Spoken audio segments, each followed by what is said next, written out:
The front desk clerk didn't even look up when she approached. It was late afternoon.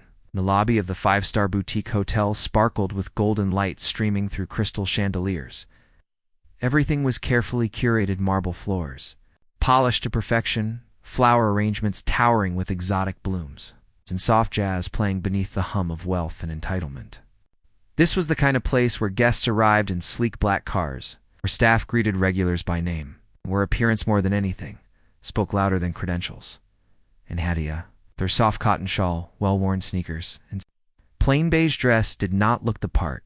She stood patiently at the check-in counter, her hands folded, a quiet grace in her posture. She had no designer luggage, no oversized sunglasses, no loud jewelry announcing status, just a small canvas bag, a folded reservation printout, and calm eyes that had seen too much in too little time. The clerk, tall woman with a perfect chignon and clipped speech, glanced up with the kind of expression reserved for someone clearly. "In the wrong place, can I help you?" she asked, the smile tight, performative. "Yes," Hadia replied with quiet politeness. "I have a reservation under the name Hadia Malik. It should be for 2 nights in a deluxe suite." The woman took the paper and scanned it with one eyebrow raised, as though expecting it to be fake. She tapped her keyboard with unnecessary force, then looked back up, her mouth flattening into something cold. "I'm afraid we don't have."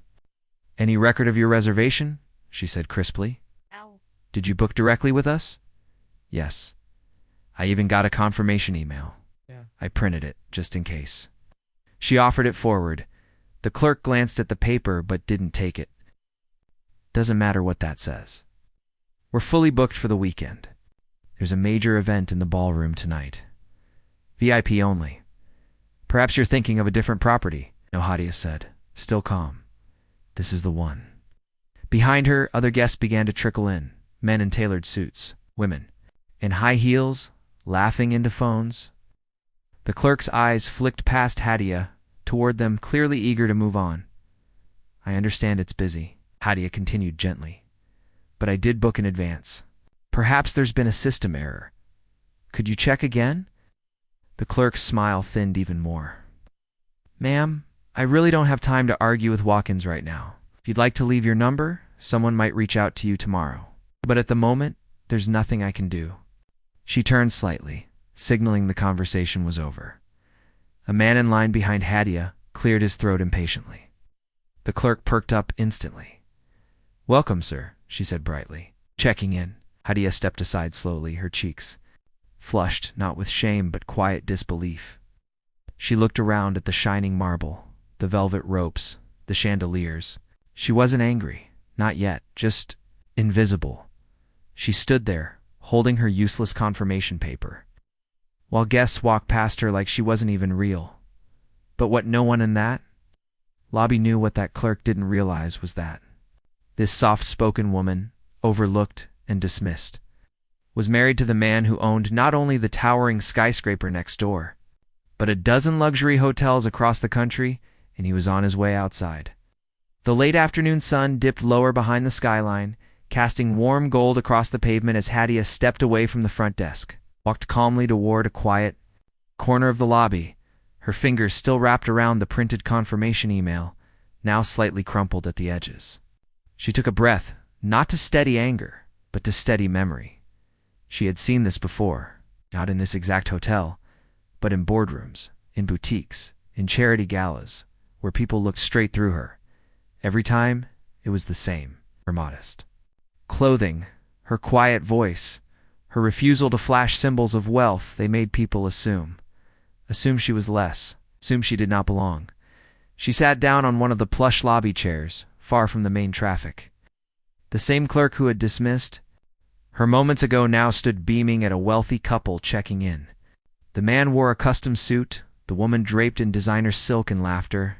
Their check-in was smooth, effortless. Bellhop had already arrived to carry their bags. Champagne glasses were offered as welcome. No one offered Hadia anything. She reached into her bag and pulled out her phone. Single tap on her screen opened a familiar contact, Zayan Malik, her husband, her best friend. The man no one here would recognize on sight, but whose signature could change the future of any building they stood in. She hesitated for a moment.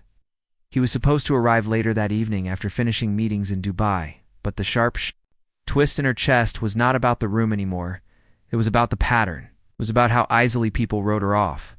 She hit the call button. It rang only once. Hadia came, Zayn's warm, steady voice. "You reached early? Is everything okay?" She paused. "They said they don't have our reservation." A beat of silence. Then softer. "How did they treat you?" Her voice caught slightly. "It's like I should not have been here at all." Another pause. But not from hesitation. Oh. From calculation. "I'll be there in 10, Zayn said, his voice like steel wrapped in velvet. "Stay right there. Do not let them move you." He ended the call before she could say anything more. Inside the hotel, the mood remained festive. Staff bustled between guests, pouring drinks and handing out keycards. No one looked in Hadia's direction. No one noticed her sitting alone, but outside the glass doors. Across the street, a sleek black SUV had just pulled up. The driver stepped out and opened the rear door. And the man who emerged was not just a billionaire. He was a storm waiting to happen. The lobby doors parted with a quiet hiss, and the air shifted. Not everyone noticed at first. The music still played, guests still chatted, and staff still moved briskly behind the counter. But Hadia looked up and she felt it. That subtle shift, like gravity, had just changed direction. The room hadn't gone silent, but something beneath. The surface had tightened, stilled. Said stepped into the hotel like he belonged to another world, and in many ways, he did. Asterisk tall, sharply dressed in a charcoal gray suit tailored to effortless perfection, his presence did not shout. It didn't need to. It whispered authority in every step. His hair was still slightly tousled from the drive, his watch understated, his expression unreadable, but there was something in his gaze that could freeze a room once it turned your way. And now, that gaze was locked on the front desk. He walked. Without pause, not fast, but with the kind of purpose that made people instinctively clear a path. One staff member who hadn't even seen him before straightened his back without knowing why. The bellhop, who had just returned from assisting another guest, stopped pushing his cart and watched Dotsa reach the desk. The same clerk who had brushed off Hadia earlier looked up and smiled reflexively, not yet recognizing him. "Welcome." "To the Rosemore," she said, with that same polished tone. He didn't answer right away. He set a leather wallet on the counter, and then, with quiet precision, placed the crumpled printout of the reservation next to it. His fingers barely brushed it. "This is the reservation you refused to honor." Smile faltered just slightly. I beg your pardon?" Zayn's eyes didn't blink. "You dismissed my wife? You told her she had no reservation, that there were no rooms available? You made her stand there while others walked past her, offered water and champagne, while she was told to leave a number and wait." "That woman," he said, his voice lower now, as he nodded toward Hadia, still seated quietly in the lobby, was turned away from a suite she paid for in advance. "At a hotel I happen to own." The color drained from the woman's face. I didn't know." "No," he said sharply, but without raising his voice. "You didn't care. That is the difference." The words struck harder than anything. Shouted ever could. Other staff began to gather at a polite distance, sensing something important, something dangerous was unfolding. Zayn continued. "Do you know what Hadia asked for? A quiet check-in? A reservation that was fully paid, confirmed, and logged. She didn't ask for special treatment. She didn't need to drop names or wave titles." And Yui stopped, inhaling slowly, as if pulling himself back from something sharper. "You treated her like a nuisance." "I'm so sorry," the clerk whispered, her voice trembling now. "I didn't recognize her." "You didn't need to recognize her," he interrupted. "You only needed to treat her like a human being." A moment of silence followed. Then he turned to the assistant manager who had appeared near the elevators, eyes wide, half hidden behind a column. "Clear the top floor," Zayn said simply. "My wife and I will be taking the entire penthouse wing. Cancel any conflicting reservations. Compensate those guests quietly. Then notify the press office we are launching a review of all Rosemore staff conduct across all locations. Starting with this one? The manager nodded furiously and rushed off. The clerk stood frozen, her hands twitching slightly. Her once practiced smile completely gone. Zayan turned away from her. He walked back toward Hadia. The same calm in his steps, the storm now behind him. As he reached her, she stood, her eyes searching his face, not with pride, but with something far quieter, something like sorrow. "You didn't have to do all that," she said gently. "I know," he replied, his voice soft now. "But someone had to remind them who you are." He looked past her, toward the front desk and the people now whispering behind hands and half-lowered eyes. "And who I am," he added. Hadia took his hand, the cool printout still tucked between her fingers, and together they walked toward the elevators, not with spectacle, not with revenge, but with the kind of dignity that could never be bought. The elevator chimed softly. As the golden doors slid open, revealing a mirrored interior and polished brass buttons, lined like soldiers. Hadia stepped in first, still holding Zayan's hand, her fingers now warm against his. The doors closed behind them, shutting out the noise, the stares, the scramble of staff left behind in their wake. For a moment, there was only silence between. Then she exhaled, and her shoulders finally lowered. "I did not want to call you," she admitted quietly, her eyes focused on their reflection in the mirror. "I told myself I could handle it, that it was just a mistake." Zayan looked at her through the reflection. It wasn't a mistake, it was a judgment. Her lips pressed together. "You've been here before," he added, more softly now. "Different places, different faces, but the same moment, again." And again, she nodded almost imperceptibly. "I don't wear diamonds. I don't carry Chanel, so they assume. I could buy this hotel chain twice over," he said, the steel rising again in his voice, "but they still see what they wore." "Want to see?" "I don't need anyone to bow to me," she said, finally turning toward him. "Dost want to exist without being measured by my shoes?" Zayan didn't answer at first. Instead, he reached into the inner pocket of his jacket and pulled out a thin, folded sheet of paper, old photograph. It was faded at the corners. A girl in a school uniform, clutching a small music award, standing outside a modest building. Hadia smiled softly when she saw it. "You still keep that?" "Always," he said, "because that girl had more grace than any of those guests in that lobby, and she still does." The elevator doors opened directly into the penthouse level, a private floor reserved for visiting royalty, dignitaries, and now, the woman they had dismissed like she didn't matter. The lights in the corridor rose as they stepped out. 2 concierges stood waiting at a respectful distance. No one spoke. There was no fanfare, just quiet recognition. A handwritten welcome note sat on a side table outside the suite. A chilled fruit platter had already been arranged. Bottled water, slippers, fresh towels, candles. Apologies. Zayan opened the suite door and stepped aside to let her enter first. Hadia paused in the doorway, her eyes scanning the breathtaking room-vaulted ceilings. Panoramic windows, plush cream furniture, and soft classical music playing in the background. But it wasn't the luxury that stilled her breath. It was the memory. She turned to him slowly. "Do you remember our first trip? That tiny guest house by the beach? No hot water, leaky fan, and a view of the stars," he said with a smile. "And the way you looked at me when we could hear the ocean through the window," she added. "You looked like you belonged to something bigger," he said. "You still do." Why, she stepped into the suite, letting the quiet peace of the room surround her.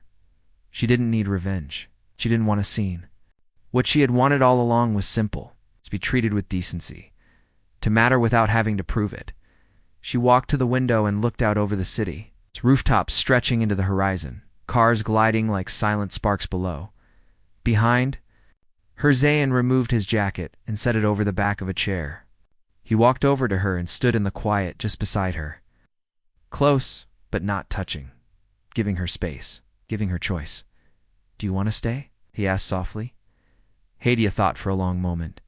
Then she turned to him, smiling, not for the hotel, not for the suite, not for the message that had been sent to everyone downstairs, but because she felt seen. I think, she said, we already changed everything we needed to. Word traveled fast. Before sunset had fully fallen over the city skyline, whispers had spread far beyond the marble walls of the Rosemore Hotel. Guests who had witnessed the moment at the front desk were already recounting it over evening cocktails each. Version more reverent than the last? That was Zayn Malik. Someone said, wide-eyed, in the rooftop lounge. No, are you serious? The billionaire? He owns half of Crescent Holdings. And that was his wife. They turned away like she didn't matter. By the time dinner was being served downstairs, staff behavior had shifted entirely. The tone was different, now measured, hyper-aware, borderline panicked. Employees moved quickly. Managers whispered behind closed office doors. And a regional director had already been called in from across the city for an emergency performance and values review. But upstairs on the penthouse floor, Hadia sat. Quietly on the edge of the grand bed, her feet bare against the soft rug, a cup of cardamom tea in her hands. The city lights blinked softly through the floor-to-ceiling windows. For the first time all day, the world around her had gone still. Zayn stepped out from the adjoining suite, holding a laptop in one hand, his tie now loosened. They've issued a formal apology, he said. They're preparing a public statement. She looked up at him and offered a faint, ironic smile. To make sure the story dies before the media picks it up. He sat beside her. Maybe, or maybe it's guilt. Fear, self-preservation. The reason doesn't matter to me. What matters is that tonight, everyone in that building learned something they will not forget. Hadia took a sip of her tea, then set it down. Not just about me. This happens to so many people who don't have someone like you to call. People who walk away quietly. Zayn looked at her, his voice low. Then maybe tonight wasn't just a correction, it was a beginning. She turned toward him slowly. Do you remember when we got married?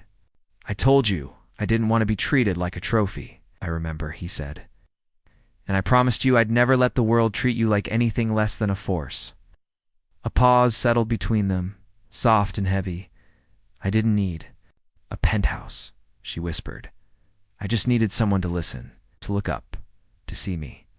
He reached for her hand and held it, gently but firmly. You deserve the world to see you. And I'll keep reminding them until they do. Downstairs, the clerk who had dismissed her sat stiffly in a back room with her supervisor, replaying the moment again and again in her mind. She had thought she was managing her job perfectly.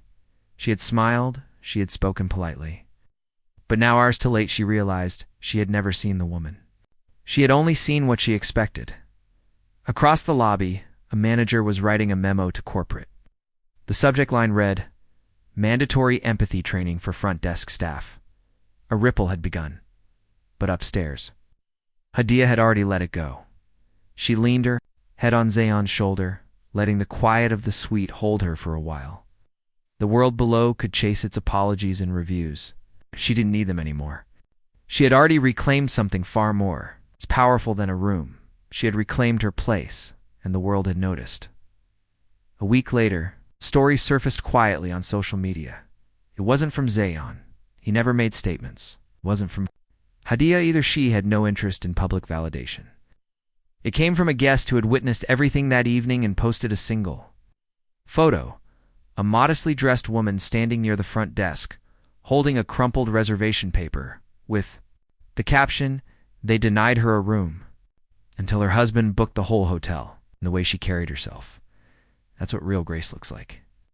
The post went viral, comments flooded in, stories from people who had been dismissed, ignored, spoken over, laughed at in luxury. Stores, restaurants, and airports. They saw themselves in her. Not because she had power, but because she didn't ask for any and still held her dignity when it was denied. But Hadia didn't read the comments. She and Zayn were already elsewhere, at a quiet coastal resort he had built before he ever became a household name. No marble floors, no chandeliers. Just open skies, wind in the trees, and long stretches of untouched sand. A place where no one asked for last names, She walked barefoot by the water, her shawl caught in the breeze, sunlight dancing across her face. Zayan trailed a few steps behind, watching her, not with ownership or pride, but with reverence. Like a man watching someone who had already changed his life once, and just might do it again. That evening they sat by a small bonfire on the beach, flames crackling as waves whispered behind them. "Did you see the article?" he asked Dot. She shook her head. "No. They're calling it The Quiet Woman Who Changed Hotel Culture." Hadia smiled, but her eyes stayed on the sea. "Funny how people pay attention only after a man like you walks into the room." "I'm just the echo," he replied. "You were the sound." She turned to him then, her voice soft but unwavering. "I don't want to be a symbol. I just want people to look up, to pause before they judge." "And they will," Zayn said, "because they saw what it looks like when someone carries power without flashing it. When someone walks through humiliation and leaves everyone in the room speechless without raising their voice." She reached for his hand, interlacing her fingers with his dot down the shore. The staff from the resort had quietly gathered at a distance, not intruding, but watching the woman who had walked through fire with grace. They didn't know the full story, but they knew she was different, and they would remember her, because some people move the world not by shouting, but by showing. Hadia closed her eyes and leaned into the sound of the ocean, the scent of firewood, the quiet strength of the man beside her. She didn't need chandeliers or applause. She had everything she ever wanted. A name no one could erase, a dignity no one could steal, and a voice that, without ever being raised, had already changed everything.